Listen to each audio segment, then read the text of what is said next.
This is the scene from ShadowGun with the Archos 4.0.26 TEST2 firmware. Notice that the on-screen controls do show up, but the robotic gunner is just a complete solid purple blob instead of having the actual visual effects that should be there.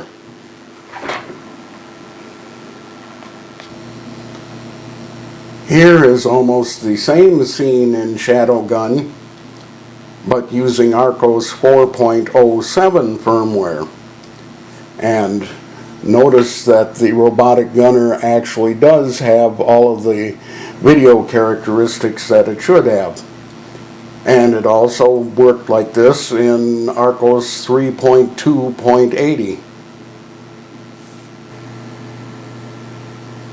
Here is the main menu screen from the game Max Payne with the Archos 4.026 TEST2 firmware.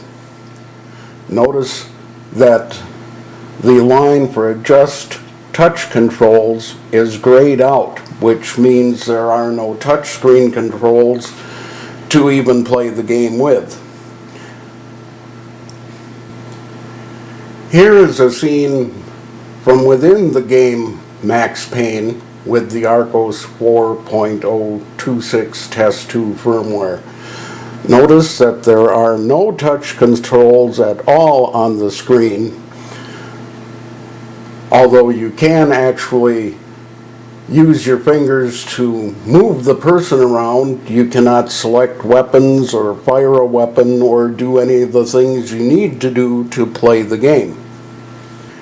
Here is the main menu screen from Max Payne with the Archos 4.07 firmware, and you can see that the line here for adjust touch controls is no longer gray. It is actually white, so you can actually use the touch controls and they will show up on the screen when you try to play the game. Here is that same scene that I showed earlier, but this time with the Archos 4.07 firmware, and notice that the on-screen controls do show up, and even more importantly, up here the pause on-screen control shows up so you can actually properly exit the game. This worked fine in 4.07 and 3.280.